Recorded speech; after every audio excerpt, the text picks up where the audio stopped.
राजधानी भोपाल में उमा भारती ने शराब दुकान पर पत्थर मारा तो मामला विधानसभा में गूंजा। बजट सत्र में जब सीएम शिवराज सिंह चौहान सदन में बोल रहे थे तो विपक्ष ने इसी मुद्दे पर सवाल किया, लेकिन जवाब नहीं आया। अब सरकार की चुप्पी पर सवाल खड़े हो गए हैं, लिहाजा आने वाले दिनों में ये मामला सदन से सड़क तक गरमाएगा।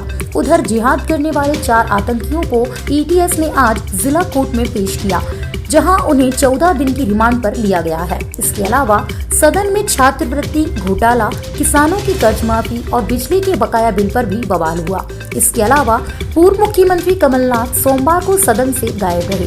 वहीं पीसीसी में इसकी वजह पूछी गई तो उन्होंने कहा कि उन्हें शिवराज का झूठ और एक्टिंग देखने का शौक नहीं है। विधानसभा सत्र के दौरान सोमवार को सत्ता पक्ष की ओर से सदन के नेता शिवराज सिंह ने अपनी उपलब्धियों को रखा, जिस पर विपक्ष ने कड़ा ऐतराज जताया है। सदन में करीब 1 घंटे 54 मिनट तक शिवराज बोलते रहे। इस बीच विपक्ष उन्हें टोकता रहा। आखिर में जीतू पटवारी को मौका मिल गया, जिस पर पूरी सरकार ने चुप्पी साध ली है। पटवारी ने शिवराज से पूछा कि जब सब कुछ इतना अच्छा है तो उमा भारती ने शराब दुकान पर पत्थर क्यों मारा। आज मुख्यमंत्री जी ने 1 घंटा 54 मिनट 13 सेकेंड लगातार भाषण दिया। 1 घंटा 54 मिनट 13 सेकेंड लगातार सरकार की योजनाओं के लाभ और उनके किए गए कार्यों का उन्होंने बखान किया। ऐतिहासिक काम किया है। तो उमा भारती जी ने पत्थर क्यों मारा, इसका उत्तर कौन देगा? ये सरकार देगी, गृह मंत्री देगा या सरकार का प्रवक्ता देगा? सदन में दोगे, मीडिया में दोगे, कब दोगे? कि एक पूर्व मुख्यमंत्री शराब की दुकान में जाकर पत्थर चलाती है, वर्तमान मुख्यमंत्री मौन रहता है, चुप रहता है, बोलता नहीं एक शब्द भी। उठा चुके थे उमा भारती वाला। मेरा ये कहना है,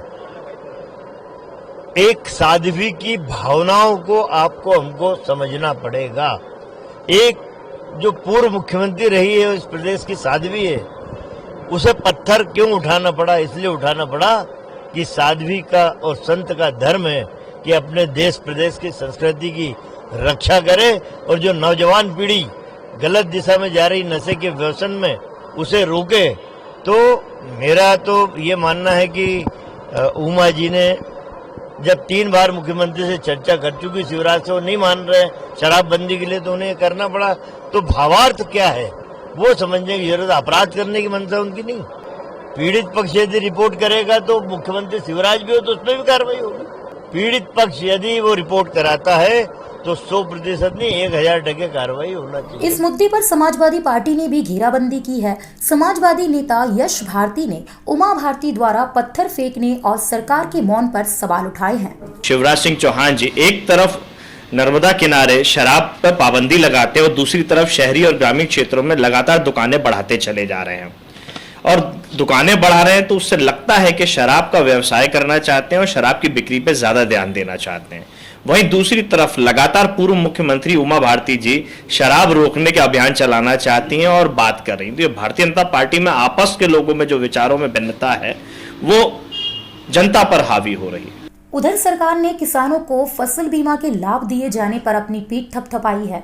मुख्यमंत्री शिवराज सिंह चौहान ने सदन में कहा है कि फसल बीमा योजना का लाभ प्रदेश के 48 लाख किसानों को मिला है, जिनके खातों में सरकार ने अभी तक 7,618,000 रुपए दिए हैं। इसके अलावा शिवराज ने सदन में कोरोना काल के बिजली बिल माफ करने की भी घोषणा की है। शिवराज ने कहा है कि न केवल बकाया बिजली बिल माफ होंगे, बल्कि जिन लोगों ने बकाया राशि जमा कर दी है उस राशि को भी एडजस्ट किया जाएगा। हालांकि विपक्ष ने कहा है कि फैसला लेने में सरकार ने देरी की है। कई किसानों ने 2 लाख रुपया के माफी के चक्कर में पैसा नहीं भरा, डिफॉल्टर हो गए। ये फैसला कर रहा हूं आपके सामने कि जो डिफॉल्टर हो गए इस चक्कर में कि हमारा कर्जा माफ हो जाएगा, उनके ऊपर कर्ज के ब्याज का जो बोझ है वो भारतीय जनता पार्टी की सरकार उतारने का काम करेगी। 48 लाख उपभोक्ताओं ने समाधान योजना के अंतर्गत 189 करोड़ रुपया जमा किया था। अब वो ये महसूस ना करे कि हम तो ठगे गए, हमने जमा कर दिया, अब हमारा क्या होगा। मैं आज ये फैसला भी कर रहा हूं कि उनके जितने पैसे उन्होंने जमा किए वो आगे बिजली के बिलों में समायोजित कर लिए जाएंगे कि बिजली के बिल के कारण कोविड काल के दिक्कत हो रही है। और इसलिए चूंकि आपने मामला उठाया और जो सही बात होती है उस बात को स्वीकार करके जनता को राहत देना ये मेरा कर्तव्य है। और इसलिए माननीय अध्यक्ष महोदय 88 लाख घरेलू उपभोक्ताओं का लगभग 6,400 करोड़ रुपया माफ कर दिया जाएगा। ये बिजली के बिलों की उनसे अब वसूली नहीं होगी। किसानों के खातों में 7,618 करोड़ रुपए हमने बीमा दिया, जो हिंदुस्तान में सर्वाधिक है। आज तक के इतिहास में इतना बीमा कभी किसानों को नहीं मिला। हमने फसल खराब होने के बाद बीमा कराया और आज तारीख तक 48 लाख से अधिक किसानों के खातों में 7,500 करोड़ से अधिक राशि जा चुकी है। जिन किसानों के खातों में राशि नहीं गई है वो मात्र 1,15,000 है। वो भी उनके खाते गलत नंबर होने के कारण, आधार कार्ड नहीं होने के कारण, मृत्यु हो जाने के कारण या खाता बदलने के कारण। और इसलिए उनके लिए भी हमने निर्देश दे दिए, माननीय मुख्यमंत्री जी ने भी दिए, मैंने भी दिए हैं बीमा कंपनी को और बैंकों को कि इनके खाते सुधारो और एक एक किसान को जितना राशि स्वीकृत हुई है 7,618 करोड़ वो पूरी की पूरी राशि किसानों के खातों में चली। दुकानें बंद रही है, उनसे भी बिजली के बिल उनकी गर्दन पे तलवार लटका के गर्दन तलवार से रेस के उनने पहले वसूली कर ली है।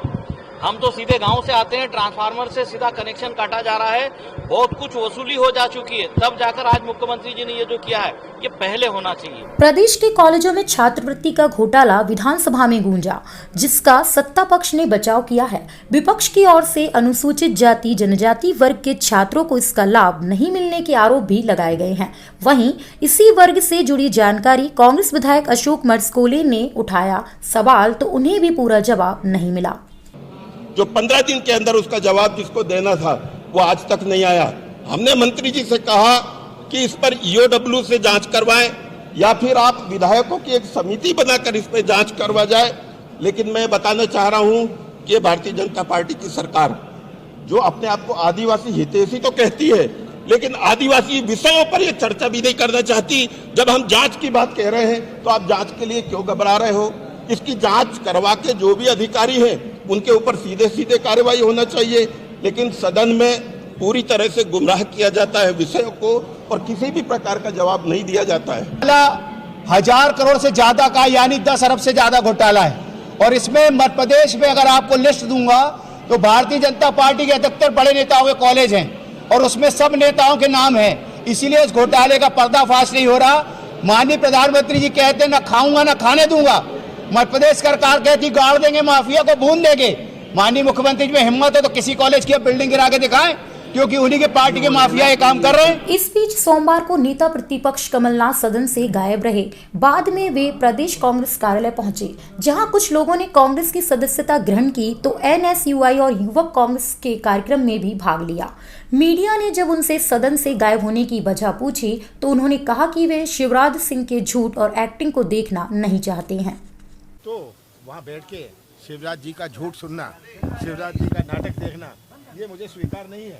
उधर जमात उल मुजाहिदीन के पकड़े गए आतंकियों को सोमवार को एटीएस ने जिला सत्र न्यायालय में पेश किया, जहां उन्हें 14 दिन की पुलिस रिमांड पर भेज दिया गया है। सरकारी वकील की माने तो इस ग्रुप के लोगों ने मध्य प्रदेश के सारंगपुर से फर्जी आईडी बनवाई, जिसकी जांच की जा रही है। वहीं भोपाल के निशातपुरा क्षेत्र में कई लोगों को जिहादी साहित्य भी बांटा है। पुलिस इसी मामले में पूछताछ कर आगे की कार्रवाई करेगी। फिलहाल चारों आतंकियों को 28 मार्च तक की रिमांड दी गई है। अभी 14 दिन की पुलिस रिमांड हम लोगों ने मांगी थी और न्यायालय ने हमें 14 दिन की पुलिस रिमांड हमारी का जो आवेदन था उसको स्वीकार किया है और उन्हें 28 तारीख तक के लिए हमें पुलिस रिमांड पर उपलब्ध कराया है। पहला आधार ये था कि जो चारों आतंकी थे उन लोगों ने सहारनपुर से फर्जी डॉक्यूमेंट तैयार कराए थे, जिसमें पैन कार्ड, वोटर कार्ड थे।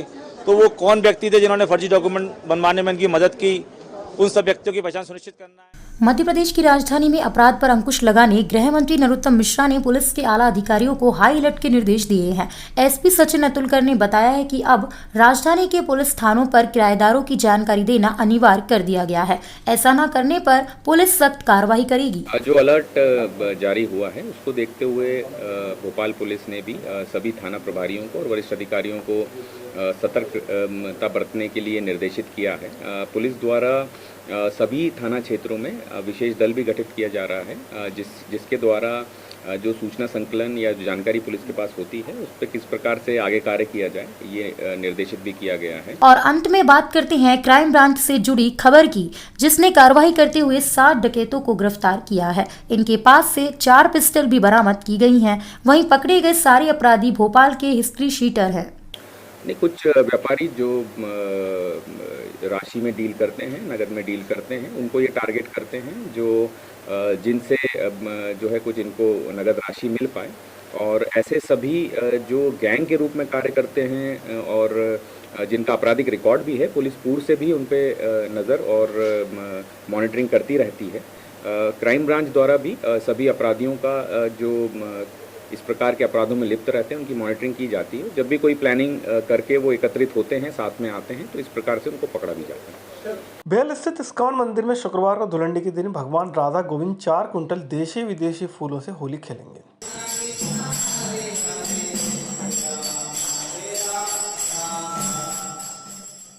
महाराष्ट्र बोर्ड के 12वीं क्लास का केमिस्ट्री का पेपर सोमवार को मुंबई में लीक हो गया है। इस मामले में मुंबई से कोचिंग संचालक को अरेस्ट किया गया है। पुलिस ने कुछ छात्रों के मोबाइल फोन से पेपर भी बरामद। प्राइवेट कोचिंग संचालक मुकेश यादव को पुलिस ने पकड़ा है। संदेह है कि आरोपी ने लाखों रुपयों में कई छात्रों को पेपर बेचे हैं।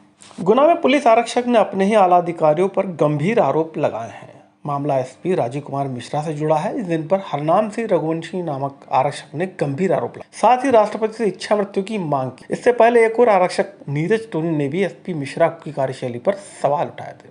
मेरे साथ कोई भी घटना, दुर्घटना कुछ भी होता है, उसके जिम्मेदार एसपी राजीव मिश्रा जी होंगे। मेरे साथ जांच की गई, मेरी विभागीय जांच की गई। मेरे मना करने के बाद भी मैंने लिख के आवेदन में दिया, मेरी जांच की गई, जांच कर दी इन्होंने, बर्खास्त कर दिया मुझे। तुगलकी फरमान सुनाए गए। वो तो मनमानी कर रहे हैं अपनी, वो खुद सबसे बड़े भ्रष्ट हैं, रिश्वतखोरों में नंबर 1 पे एसपी हैं। जब मैं लिख के इनको दे रहा था कि मुझे आपसे जांच नहीं कराना, तो फिर भी आपने जांच करी और जांच सिद्ध करके और अब मुझे बर्खास्त कर दिया। मतलब आप लोगों की दादागिरी चल रही है शुद्ध। आप एसपी हो, मतलब आप राष्ट्रपति हो, तुगलकी फरमान सुनाओगे आप कि आप जो फैसला लोगे वो फैसला ही होगा। कोर्ट नहीं है, कानून नहीं है। दूसरा सबसे बड़ा भ्रष्ट एसपी है ये।